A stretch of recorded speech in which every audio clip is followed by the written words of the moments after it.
आज हम लोग डिस्कस करने वाले हैं क्लास 10 मैथ प्रैक्टिस क्वेश्चंस।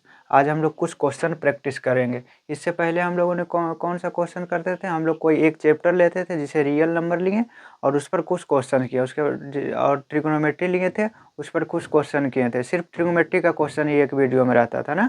तो आज हम लोग डिस्कस करेंगे 2-3 चैप्टर, जो भी 3-4 चैप्टर है उस पर क्वेश्चन हम लोग डिस्कस करेंगे।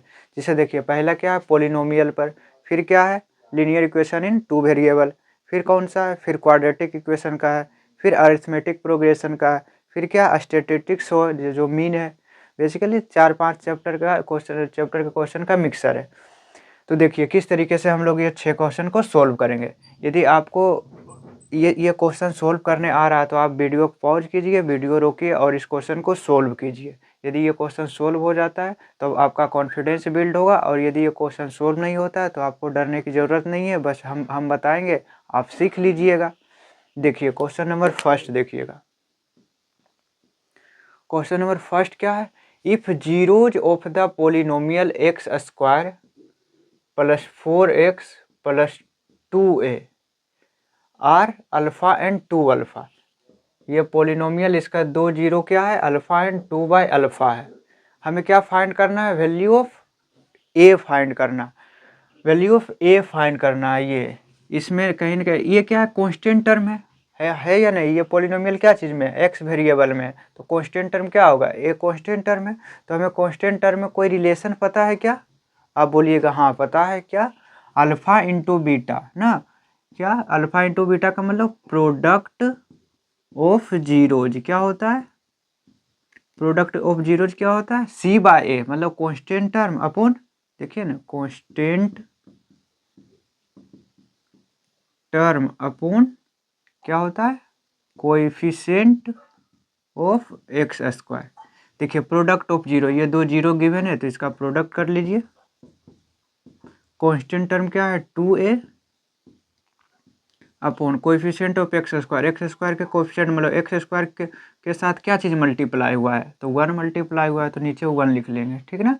देखिए अल्फ़ा से अल्फ़ा कैंसिल, तो क्या हुआ, 2 से 2 कैंसिल 1 टाइम्स में, तो a का वैल्यू क्या आ गया, 2। हमें यही फाइंड करना था, a का वैल्यू 1 आ गया। देखिए हमें a का वैल्यू निकालना था ना। तो आपको इस क्वेश्चन में क्या याद रखना था, प्रोडक्ट ऑफ जीरोज क्या होता है।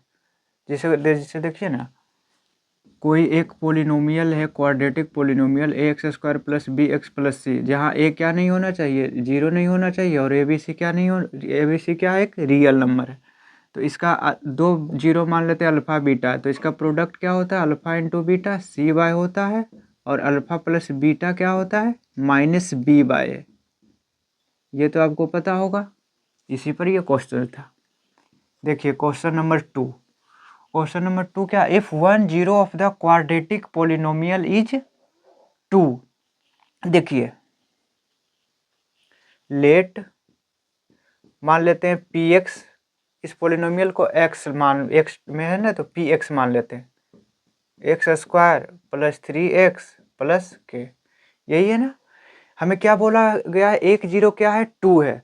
तो किसी भी क्वाड्रेटिक पोलिनोमियल, किसी भी पोलिनोमियल का जीरो क्या होता है, जब पोलिनोमियल का वैल्यू क्या आ जाए, जीरो आ जाए, तभी तो हम क्या बोलते हैं, वो एक्स का वैल्यू क्या होता है, पोलिनोमियल का जीरो होता है।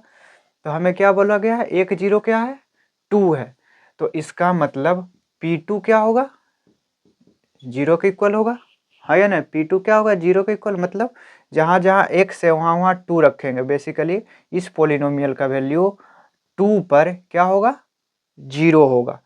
तो जहाँ जहाँ एक्स है वहाँ 2 रखिए, तो 2 स्क्वायर प्लस 3 इंटू एक्स के जगह पे क्या रखेंगे, 2 रखेंगे, फिर प्लस के इज इक्वल टू 0। 2 का स्क्वायर 4 प्लस 3 2 जा 6 प्लस के इज इक्वल टू 0। तो के इज इक्वल टू क्या होगा, 4 प्लस 6 10, ये साइड आएगा तो क्या आ जाएगा, -10। मेरा के का वैल्यू क्या आया, -10। क्या यही निकालना था हमें, के का वैल्यू ही निकालना था क्या, हाँ। अब देखिए क्वेश्चन नंबर 3, क्वेश्चन नंबर 3 क्या, अ फ्रैक्शन बिकम्स 1/3। कब 1/3 हो जाता है, जब इसमें इसका न्यूमिरेटर में 2 को सब्सट्रैक्ट करते हैं, एंड इट बिकम्स 1/2, और वही फ्रैक्शन 1/2 हो जाता है कब, जब 1 सब्सट्रैक्ट करते हैं फ्रॉम द डिनोमिनेटर। तो हमें क्या फाइंड करना है, फ्रैक्शन का फाइंड करना है। तो हम लोग मान लेते हैं let the required fraction be x by y. X by y हम लोग एक फ्रैक्शन मान लिए। देखिए अकॉर्डिंग टू क्वेश्चन देखिए अब फ्रैक्शन बिकम्स 1/3। 1/3 हो जाता है कब? जब दो क्या करते हैं, सब्सट्रैक्ट करते हैं किससे, किसमें, न्यूमरेटर में। देखिए न्यूमरेटर क्या है इसमें, x है। जब x में दो को सब्सट्रैक्ट करते हैं और डिनोमिनेटर तो सेम ही रहेगा, हमें कुछ बोला नहीं है। जब न्यूमरेटर में दो को सब्सट्रैक्ट करते हैं तो ये फ्रैक्शन क्या हो जाता है, 1/3। यहाँ से आप निकाल लीजिए कि equation x minus 2 is equal to, नहीं देखिए मल्टीप्लाई कीजिए, क्रॉस मल्टीप्लाई 3 से कीजिएगा क्या होगा, 3x minus 6 is equal to y. X y को एक साथ रखिए और कांस्टेंट टर्म को दूसरा साइड लेकर चले जाइए। इसको इक्वेशन नंबर फर्स्ट मान लेते हैं। और दूसरा क्या बोला गया है, इट बिकम्स 1/2। देखिए ये बोल रहे हैं कि फ्रैक्शन क्या हो जाता है, 1/2। कब 1/2 होता है, जब इसके डिनोमिनेटर में 1 को सब्सट्रैक्ट करते हैं। तो डिनोमिनेटर में तो न्यूमरेटर तो सेम ही रहेगा और डिनोमिनेटर में 1 को सब्सट्रैक्ट कर लीजिए तो y माइनस 1। देखिए 2x is equal to y minus 1। तो क्या होगा, 2x minus y is equal to -1 ही हो गया ना, इज इक्वल टू -1। अब आप इसको इक्वेशन नंबर सेकंड बताएं। अब हमें ये दोनों में से किसी एक को, मतलब हमें क्या निकालना है, x का वैल्यू और y का वैल्यू निकालना है, यही ना। x y का वैल्यू निकल जाएगा तो मेरा फ्रैक्शन भी निकल जाएगा। तो x को या फिर y को क्या कीजिए, पहले एलिमिनेट कीजिए। तो देखिए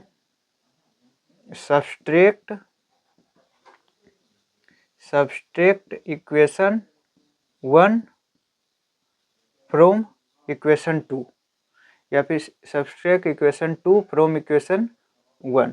इक्वेशन 1 में इक्वेशन 2 को सब्सट्रैक्ट कर लीजिए। देखिए 3x में 2x को सब्सट्रैक्ट करेंगे तो क्या बचेगा, x। अब यहाँ देखिए माइनस वाई में सब्सट्रैक्ट कीजिए ये माइनस वाई को, तो क्या होगा, minus y minus minus plus y, ये क्या हो जाएगा, 0 हो जाएगा। मतलब वाई क्या हो गया, एलिमिनेट हो गया, वाई एलिमिनेट हो गया। अब 6 में -1 को सब्सट्रैक्ट कीजिएगा तो क्या होगा, 6 माइनस 1, यही ना, माइनस माइनस प्लस, तो 6 + 1 7। तो x का वैल्यू क्या आ गया, 7। फिर put x is equal to 7 in equation first या सेकंड किसी में भी रख सकते हैं। तो 3 7 जा 21 minus y is equal to 6। तो y का वैल्यू क्या आ गया, 21 माइनस 6। तो y क्या आ गया, 21 माइनस 6 क्या हो जाएगा, 17। तो मेरा रिक्वायर्ड फ्रैक्शन क्या है, मेरा रिक्वायर्ड फ्रैक्शन जो फ्रैक्शन हमें चाहिए था x बाई वाई, तो x क्या लाए थे हम लोग, 7 और y 17। तो आप ये 3 क्वेश्चन समझ गए। आप क्वेश्चन नंबर 4 देखते हैं। देखिए यहाँ तो हम लोग सोल्व कर लेंगे क्वेश्चन नंबर 4 को। देखिए क्या, find the roots of the equation x² + 7x + 10 is equal to 0। इस क्वाड्रेटिक इक्वेशन का तो रूट्स निकाल सकते हैं by factorization, splitting the middle term method से। देखिए किस तरीके से हम लोग करेंगे, देखिए स्प्लिटिंग द मिडिल टर्म क्या है, 7x, तो इसका 7 लिखिए आप और ये मल्टीप्लाई कीजिए कांस्टेंट टर्म 10 × x² का कोएफिशिएंट 1, 10 × 1 10। तो हमें दो नंबर ऐसा खोजना है जिसका एडिशन क्या होना चाहिए, 7 और मल्टीप्लिकेशन 10। तो आप बोलिएगा 5 × 2 और 5 + 2 7 x² प्लस 7x को स्प्लिट कर लीजिए क्या चीज़ में, 5x + 2x + 10 जो है वो लिख लेंगे इज इक्वल टू 0। यहाँ से x कॉमन लेंगे तो क्या होगा, x + 5, यहाँ 2 कॉमन लेंगे तो x + 5 इज इक्वल टू 0। देखिए x + 5 ये डब्बा फिर बाहर निकाल लेंगे तो क्या बचेगा, x + 2 इज इक्वल टू 0। यहाँ से x का कितना वैल्यू आ गया, 2 वैल्यू, या x + 2 इज इक्वल टू 0। तो x इज इक्वल टू क्या आ गया, -5 और x इज इक्वल टू -2। तो मेरा से यहाँ क्या आ गया, क्या हमसे पूछा था, रूट पूछा था। तो मेरा रूट्स क्या आ गया, मेरा रूट्स -5 और -2। आप लोग क्वेश्चन नंबर 4 तक समझ गए होंगे। अब हम लोग क्वेश्चन नंबर 5 और 6 सोल्व करेंगे, आप इसे नोट कर लीजिए। देखिए क्वेश्चन नंबर 5 देखिए किस तरीके से हम लोग सोल्व करते हैं। क्या है, which term of the AP is zero. ये एक एपी दिया गया और हमसे पूछा कि कौन सा इस टर्म का, एपी का कौन सा टर्म जीरो हो जाएगा। तो हम लोग मान लेते हैं let nth term of given AP be zero. हम लोग मान लिए क्या, nth टर्म क्या है, एपी का कौन सा टर्म, nth टर्म क्या है, जीरो है। तो हम लोग जानते हैं क्या, an is equal to a plus n minus one into d. nth term का तो फॉर्मूला ये जानते हैं। तो nth टर्म क्या है, जीरो, तो an के जगह पर क्या रखेंगे, जीरो। और a इसमें क्या है, फर्स्ट टर्म 27। और कौन सा टर्म जीरो है, मतलब n ये पूछा है, n माइनस वन, ये n का वैल्यू पूछा है। और d क्या होगा, 24 माइनस 27 क्या होगा, -3। अब यहाँ से सोल्व कर लीजिए। 27 देखिए -3 into n, -3n, minus minus +3, -3n + 3, 0 is equal to, देखिए 27 + 3 30 minus 3n, 3n is equal to 30, n is equal to 10 आ गया। तो कौन सा टर्म, देखिए nth नहीं, ये n का वैल्यू क्या आ गया, 10। तो 10th टर्म ऑफ द, या फिर ऑफ एपी क्या है, 27, 24, 21 इज जीरो। तो मेरा आंसर क्या आ गया, 10। अब हम लोग क्वेश्चन नंबर 6 देखते हैं। देखिए क्वेश्चन नंबर 6 को किस तरीके से सोल्व करेंगे। ये क्या बोला गया, find the value of P, हमें इस पी का वैल्यू फाइंड करना। If mean of frequency distribution is 6, ये फ्रीक्वेंसी डिस्ट्रीब्यूशन का ये मीन क्या है, 6 गिवन है। हमें क्या फाइंड करना, पी फाइंड करना है। तो आप लोग जानते हैं ना मीन का फॉर्मूला, देखिए इसको xi लिख लेते हैं और फ्रीक्वेंसी को fi लिख लेते हैं। तो xi क्या है, 2 है, और 4 है, 6 है, 10 है, और p + 5 है, ये ना। और फ्रीक्वेंसी 2 का कितना फ्रीक्वेंसी है, 3 फ्रीक्वेंसी। 4 का कितना फ्रीक्वेंसी है, 2, यानी 4 2 बार आया है, और 6 3 बार आया है, और 10 1 बार आया है, और p + 5 कितना बार आया है, 2 बार आया है। ये तो जो गिवन था इंफॉर्मेशन वो हम लोग लिखे हैं। अब देखिएगा उसके बाद क्या करते हैं, xi मल्टीप्लाई बाय fi। तो मल्टीप्लाई कीजिए, 2 3 जा 6, 4 2 जा 8, 6 3 जा 18, 10 1 10, और इसको मल्टीप्लाई कीजिएगा तो क्या होगा, 2p + 10। और हम लोग जानते हैं क्या, मीन क्या होता है, mean sigma fi xi upon fi। ये होता है, मतलब एफ एक्स का क्या होगा, सिग्मा मतलब क्या होता है, सम होता है। तो ये टोटल जो है इसका सम होगा अपॉन fi मतलब ये फ्रीक्वेंसी का सम। फ्रीक्वेंसी का सम कितना आता है, देखिए सिग्मा एफ क्या आ गया, सिग्मा एफ 3 2 5 5 3 8 8 1 9 9 2 11। इसको ऐड कीजिए, 10 8 18, 18 10 28, 28 4 क्या होता है, 32, 32 ना, हाँ 32। देखिए फिर से ऐड करते हैं, देखिए 6 + 8 14, और 18 + 10 28, 28 + 10 38, सही किए ना।